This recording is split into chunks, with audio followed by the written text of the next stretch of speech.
Kia ora koutou.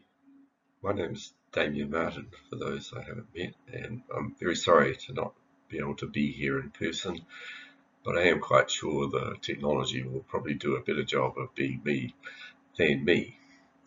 So what I'm going to talk to you today about is to try to put some science around what is an intuitive but sometimes difficult decision to optimize the date of harvest for the production of quality red wine.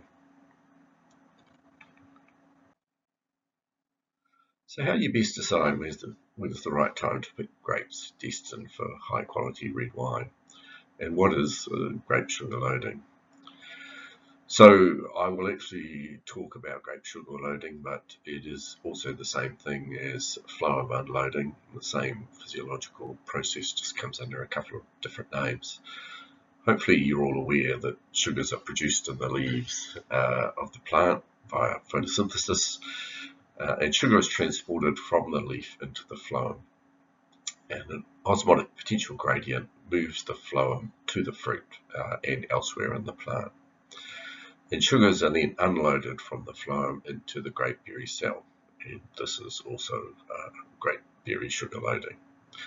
The speed of accumulation depends on the sugar concentration in the phloem and the rate of inflow to the berry.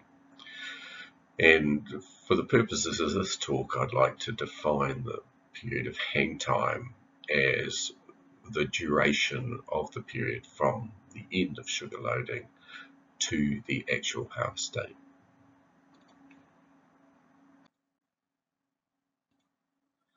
So looking at the rate of flow and transport of sugars in a bit more detail, high sugar concentration in the source lowers water potential in the phloem, and that causes an influx of water through osmosis, and that creates a higher pressure, higher turgor at the source end of the system, and that pressure gradient moves phloem towards the sink tissues where the osmotic pressure is typically lower.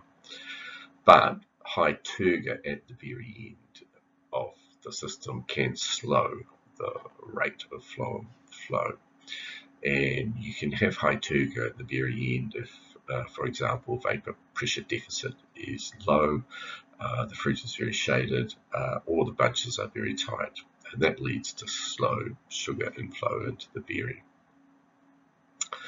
Efficient sugar loading is important for complete fruit ripening, although that isn't always the goal and is obviously a bit wine style dependent. This diagram by Shahood and co-authors is a bit busy, but once we unpick it a bit, it provides a nice concise illustration of what's happening within the berry. So along the x-axis, and we are talking about what's happening at an individual berry level here, we've got time expressed as days after softening of the berry. On the x-axis, or the two x-axes on the left-hand side, the inner one is relative berry weight, and the outer one is malic acid expressed in milliequivalents. And on the right-hand side of the graph, we have sugar expressed on a per berry basis on the inner axis and on a concentration basis, so as total equivalent to total soluble solids on the right hand axis. We can also see that there's two grey lines, and they represent what is happening with sugar in the berry. The dark solid black line is what is happening to berry growth, and the dotted black line is the malate dynamics. So you can see from a berry growth perspective that the relative weight stays reasonably constant for 5 or 6 days after the berries start to soften, and then it increases rapidly to a plateau and then starts to decline as water content or water is lost from the berry. Similarly, we can have a look at the sugar per berry, which tracks from the point 0 very quickly up to a maximum at the same time the berry growth reaches a maximum, but then stays constant after that. The third dynamic then that is affected is that of sugar concentration, similar to soluble solids, which increases rapidly in a way similar to the sugar content per berry. But then as the berry grows quickly, that rate of sugar concentration decreases. But once the berry sugar content per berry, the maximum sugar content per berry is reached, the sugar concentration continues to increase because the berries lose water through the skins, and so the berry weight declines and the sugar concentration within the berry increases. At the same time, malic acid decreases very rapidly up to about 15 to 18 days after softening, and then stays relatively constant thereafter. So what does all of this mean in practice for determining harvest date? So the osmotic pressure in a berry actually caps the maximum sugar that can be accumulated, and it's typically around 190 grams per litre of sugar, and that can be often seen as berry soluble solids of between 20 and 22 brix. That accumulation of sugar per berry happens quite quickly. It only takes sort of 20 to 30 days at an individual berry level from the time the berry softens to the end of sugar loading. And as we saw before in the previous graph, the maximum berry size and the maximum sugar content per berry coincide with the end of sugar loading. Any subsequent increases after the end of sugar loading, any subsequent increases in soluble solids, they occur through water loss as the berry weight decreases. And we can track the end of sugar loading through regular sampling and paying very close attention to berry size.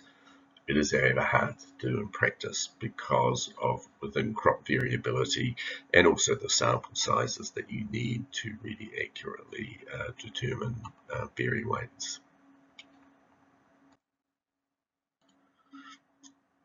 So let's talk about hang time from a berry lifespan perspective. So grape berry cells have a finite lifespan, and the internal oxygen declines after sugar loading has ceased, and this decline is correlated or related to death of the grape berry cells.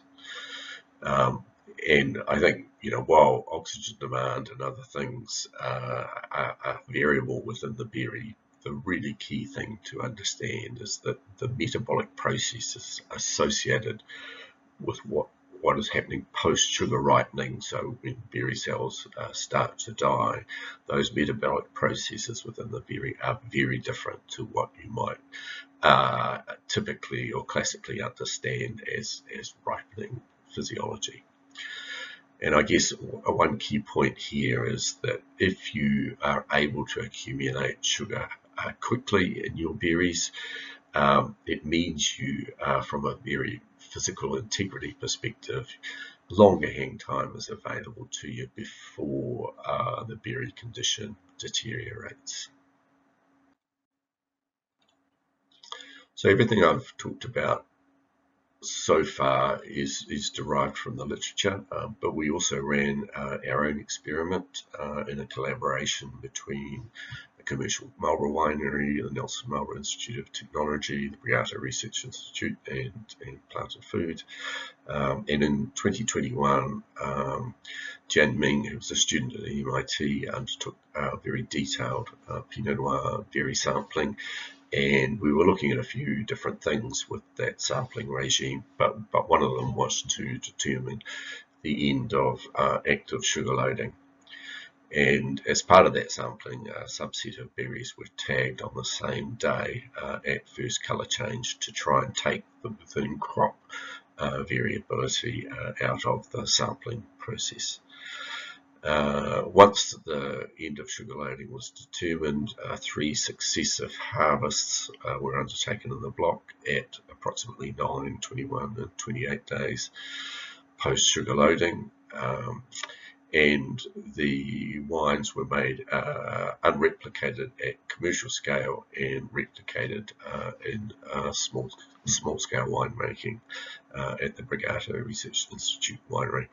One of the very important things we had was that there was no significant rain between events. So what did we find? This graph plots berry growth against time for 6 differing berry size classes, and the dotted red line represents the sample mean. So we have sample dates along the x-axis and berry weight on the y-axis. So as you can see, the rate of growth of the berries varied depending on the size class, and the smaller berries tended to stop growing earlier than the larger berry classes. In this graph, we've plotted period total soluble solids against time by any size class, and I guess what's important to note is the fast rise in berry soluble solids, and then a slowing in the rate of accumulation. The smallest size class of berries, which was less than 0.45 grams at harvest, was the most advanced and had this highest soluble solids all the way through the ripening period. And looking at the sugar concentrations per berry, it probably achieved the end of sugar loading somewhere around the 11th or the 12th of February. When we express sugar content per berry, the picture is very different. Obviously, naturally enough, the largest berries have the highest sugar content. But in this particular graph, I think it's interesting to note what's happening to the population mean of berries, which is the red dotted line, versus what is happening to the tagged berries, which were all of a similar developmental stage. So as you can see, the tag berries start behind with a lower sugar content per berry than the population mean at the first sampling date, but the rate of accumulation is much faster and continues on a faster trajectory for longer before it plateaus in the tagged berries. So essentially what that means is you're looking at the difference in the ripening trajectory of some berries that are all at the same growth stage in the purple dotted line versus the ripening rate of the population mean as a whole. So let's have a look at the juice and wine chemistry at the 3 different picking times. Soluble solids increased as you would expect, but malic acid was actually lowest at the pick 2 time, which is again an effect of the concentration and was supported by what we saw in the literature. The yeast available nitrogen increased with hang time, and we saw that there were much higher levels of simple monomeric anthocyanins in pick 1 compared with pick 3. So the wine was much redder. That's both hue and degree of red pigments in pick 1. That's largely an effect of the pH.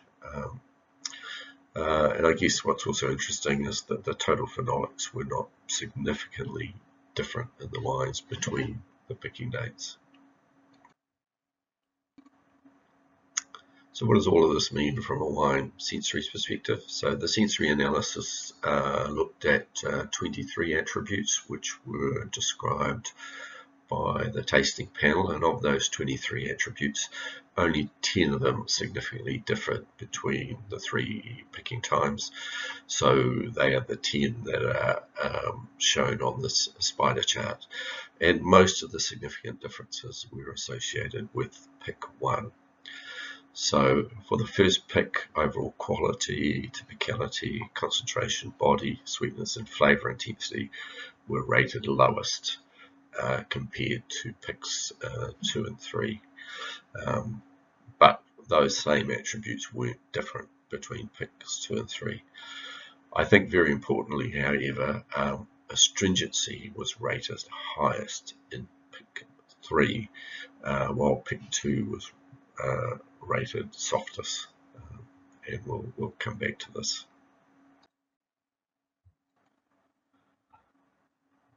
So the sensory data we acquired aligns quite well with sort of published profiles of red wine flavour, aroma and flavour attributes. So looking at that progression from fresh fruit through to sort of fresh red fruit, through ripe fruit spectrum into mature fruit, darker fruit, and then eventually moving into jammy. We should remember, however, that this work published by Intellect and co-authors doesn't cover what's happening in terms of the phenolic descriptors such as astringency.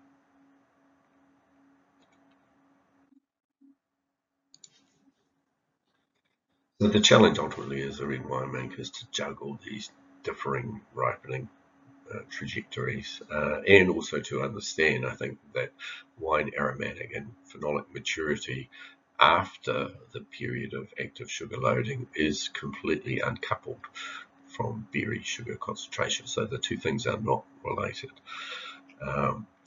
But we see that, as we saw before, that classic trajectory of fresh red fruit through black fruit to jammy, but also the ripening of herbaceous aromas tends to go from green and quite pungent through to fresh, and then ultimately largely absent. And we also see a decreasing acidity and a decreasing pH, an increasing perception of sweetness, and that relates to wine alcohol concentration, but also other fruity esters and terpenoids that can contribute to that sweetness perception. And we also see increased phenolic extractability, and I think contrary to a lot of popular wisdom, we see increasing, and the science is pretty compelling in this, that the longer the hang time persists, we see increasing astringency of tannins. So in summary, we both have extensive literature and our own New Zealand-based experiment to support, I think, the usefulness of determining harvest date for red wine making in relation to the end of grape sugar loading, albeit that is hard to measure. So we do need detailed and regular measurements to determine the end of sugar loading, and that process of sugar loading is key to wine quality and style aspirations. Fast sugar loading allows for longer hang time, in which very different metabolic processes occur, and in the case of the experiment that we ran in Marlborough for Pinot Noir in 2021, the optimal post-loading hang time appeared to be kind of 20 days, so longer than 10, less than 28. Shorter hang time durations gave fruitier, brighter, more acidic, less sweet and less intense wines, while longer duration gave denser, sweeter, more alcoholic and aromatic, but in the case of pick 3 and the longest hang time, more astringent wines. So I have to acknowledge the contribution that James Hugh, formerly of MIT and now at Lawson's Dry Hills, made to this project. He did a massive amount of sampling and a huge amount of work for what was essentially just a 2-month project. Also really like to thank Marcus and the Lawson's team, Stuart Field, who supervised jamming, and the PFR and BRI winery teams who helped produce the wines. And this work was funded in part through the MB Pinot Noir Endeavour Fund and in part from BRI. So thank you very much, and I'd like to hand over to the floor for questions, but for the moment I'll find it difficult to respond, but I'm very happy to take your questions via email if they can be gathered or collated, and I'm sure Braden can pass on my details. I think some of the things worth thinking about at the end of this talk are around, well, what's the effect of yield on sugar loading, and then the consequent effect of that on hang time. What's the effect of within crop variability around the opportunity to allow hang time.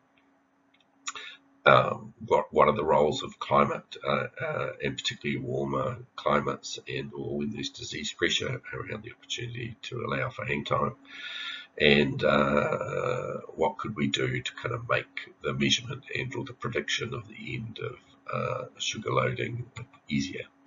So yeah, a few things for you to think about.